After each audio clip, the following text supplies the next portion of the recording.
Once he ﷺ stroked a patient.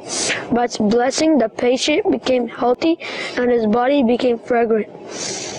When the noble Prophet ﷺ stroked the chest of a companion, Sayyidina Asman bin Abul As radiallahu ta'ala anhu, his memory became very strong. On different occasions, the beloved and blessed Prophet sallallahu ta'ala alayhi wasallam gave some companion sticks or small branches of trees with his blessed hand, and those sticks or branches turned into swords. Once he sallallahu ta'ala alayhi wasallam stroked the face of a person and it became bright and brilliant. During a ghazwa, an arrow hit an eye of Sayyidina Qatada radiallahu ta'ala anhu, a beloved companion, which resulted in the eye coming out of its socket. The healer of all healers, the beloved and the blessed Prophet sallallahu ta'ala alayhi wasallam, took the eye in his blessed hand and placed it into its socket. He sallallahu alayhi wasallam then made dua, joining the eye to its socket perfectly and making its vision better than even the other one. Once a qafila entered the blessed court of the beloved Prophet sallallahu ta'ala alayhi wasallam. One of the travelers of the qafila was ill and used to have fits. Trapping his blessed hand on the back of the patient, the Prophet of Rahmah sallallahu ta'ala alayhi wasallam said, "Get out, O the enemy of Allah." Then the noble Prophet sallallahu ta'ala alayhi wasallam stroked the face of the patient. By the blessing of this, the patient recovered and became so healthy and handsome that no one else in the qafila was better than him. Once the beloved and blessed Prophet sallallahu ta'ala alayhi wasallam stroked the broken shin of a companion, Sayyidina Abdullah bin Atiq radiallahu ta'ala anhu. The broken shin healed, and it seemed as if nothing had ever happened to it. Once the Holy Prophet sallallahu ta'ala alayhi wasallam stroked the chicken pox affected face of a beloved companion, Sayyidina Ubayd bin Hammal radiallahu ta'ala anhu. His face healed immediately.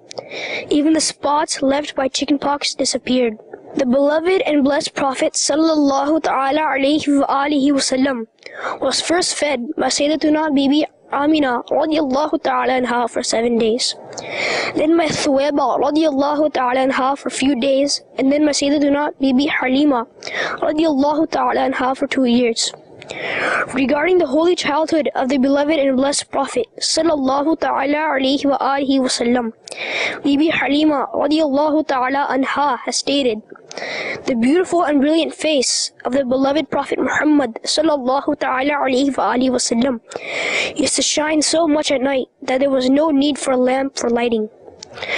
One day, our neighbor Khala Sadiya asked me, 'O Halima, a type of bright and brilliant light emanates from your home the whole night. Do you light fire at your home at night?' Bibi Halima radiallahu ta'ala anha replied, 'It is not the light of fire, but that of the brilliant face of Muhammad sallallahu ta'ala alayhi wasallam.' Dear children, Allah Almighty Azza wa Jal has created His beloved Prophet Muhammad sallallahu ta'ala alayhi wasallam with Noor. Our noble Prophet sallallahu ta'ala alayhi wasallam is undoubtedly a human being, but Noor created, one and the greatest of all human beings. Noor wala aaya hai, Noor lekar aaya hai, sare alam mein ye dekhu kaisa Noor chaya hai. A great human being has come with Noor and has brightened the whole world with Noor. Viewers of Madani channel, let's hear the Madani pearls of drinking water. Sallu ala al-Habib sallallahu alayhi wa sallam.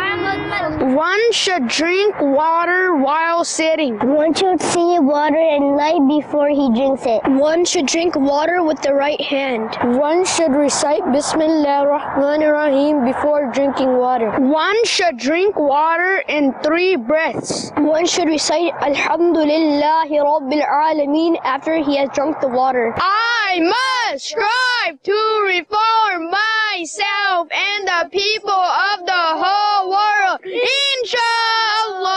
wajhak. Sallu अलल हबीब सल्लल्लाहु तआला अला मुहम्मद। मुझे अपनी और सारी दुनिया के लोगों की इस्लाह की कोशिश करनी है।